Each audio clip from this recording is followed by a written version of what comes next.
I work for the African Development Bank. At the African Development Bank, I had a center called the African Natural Resources Center. Now, it was created 5 years ago. So the African Development Bank has been around before I was born. It's been around since 1964.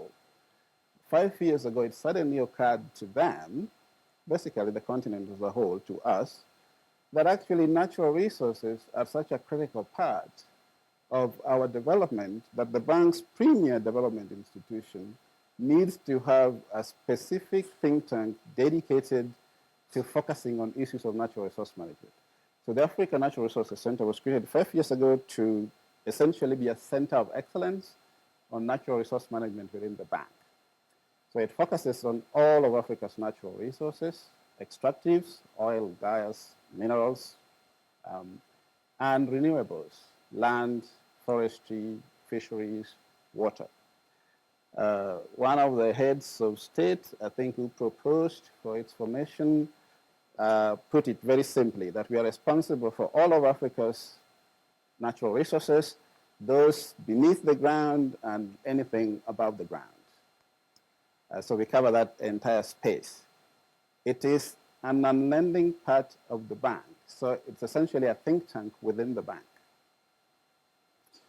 Conducting research on how do you harness Africa's resources to accelerate its development. So it would be, and it is, a natural home for some of you guys.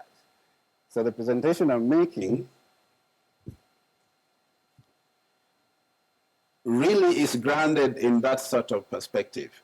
If you're trying to accelerate sustainable development within this continent, which is resource rich, how do you harness or manage those resources in a way to achieve that objective? And what kind of research, hopefully not my phone, what kind of research or scientist do you need for that sort of thing? Oh, so we're finally here. Okay. All right, so this is the outline of my presentation, but essentially what I'm going to talk about is the summary I've just given.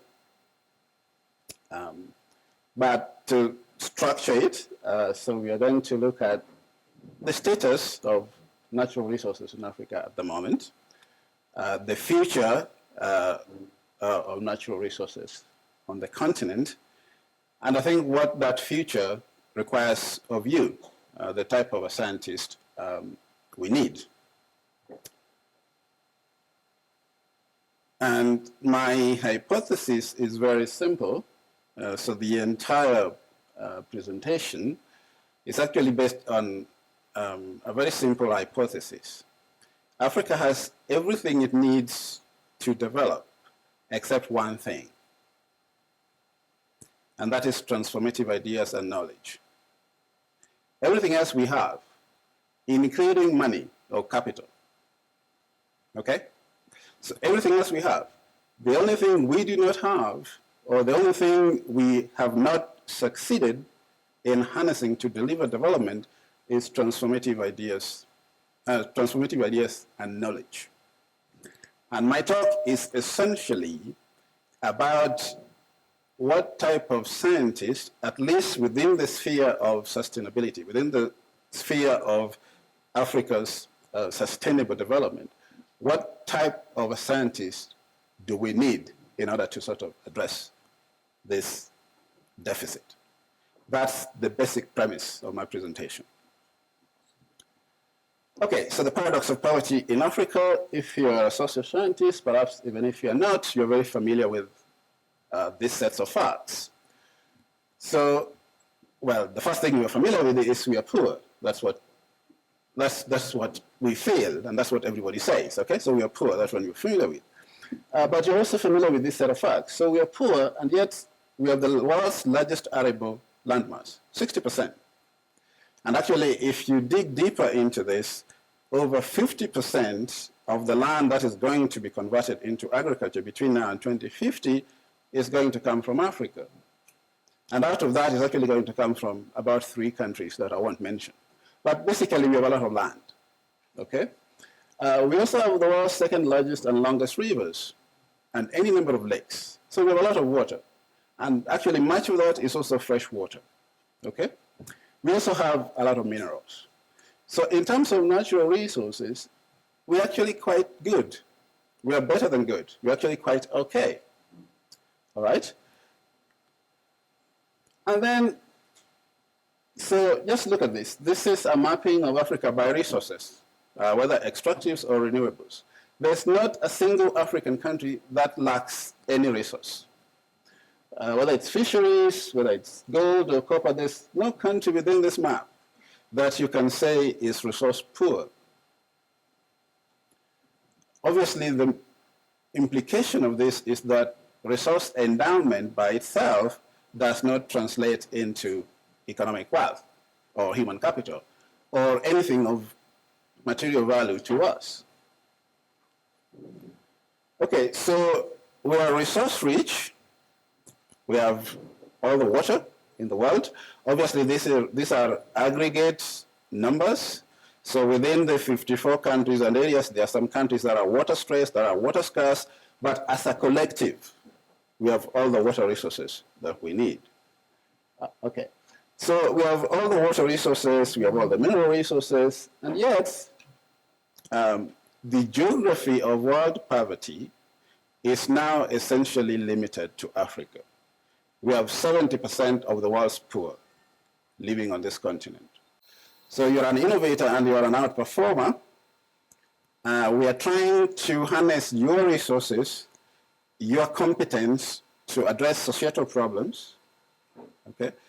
We are very few of you, but you are all that we have. And we have fundamental development challenges, and we're going to try to make the most of the few of you to actually address those fundamental challenges.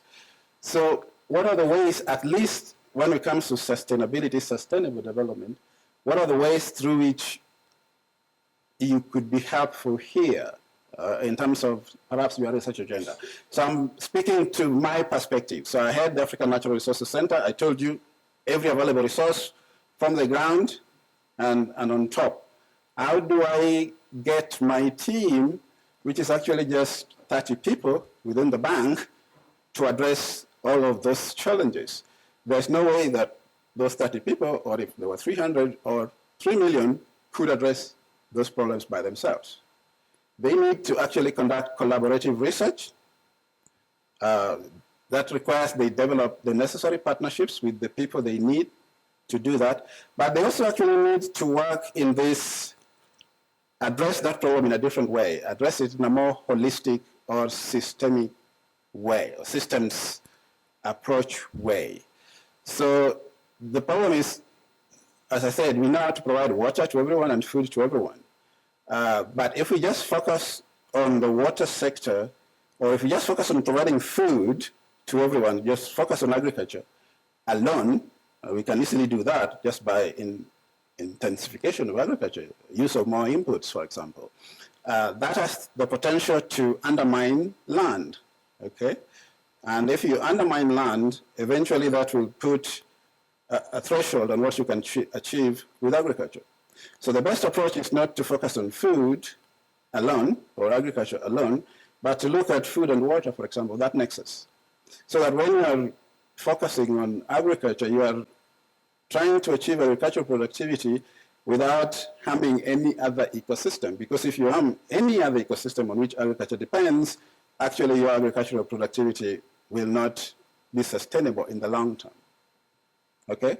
Hence the land, water, food, or whatever you want nexus. Okay? It's also more efficient. But also it's the thing we don't know how to do. How do we actually provide these things to everybody without harming our ecosystem? So it requires us to think about our research proposals differently. And of course, we are not trained like that. We are either trained as water experts, whatever part of that is, so water engineer, whatever part that is, or as any of this. So we then need an approach that allows us to work in partnerships, in interdisciplinary ways, and because we are trying to solve a societal challenge here with the policymakers or people who are likely to benefit from that. So co-production of knowledge. You've heard all of these terms, so they're not new. The problem is it's very easy to set up this requirement. It's very hard to actually be a researcher and to conduct research in this sense. First of all, because that's not the way you are trained, and that's not the way anybody else is trained. Okay? So this will require you, for example, to work with a sociologist who was himself or herself never trained to work like that. And if you think working with that sociologist in your physical lab is difficult, imagine then working with a policymaker like me who is interested in a developmental outcome of this sort of thing.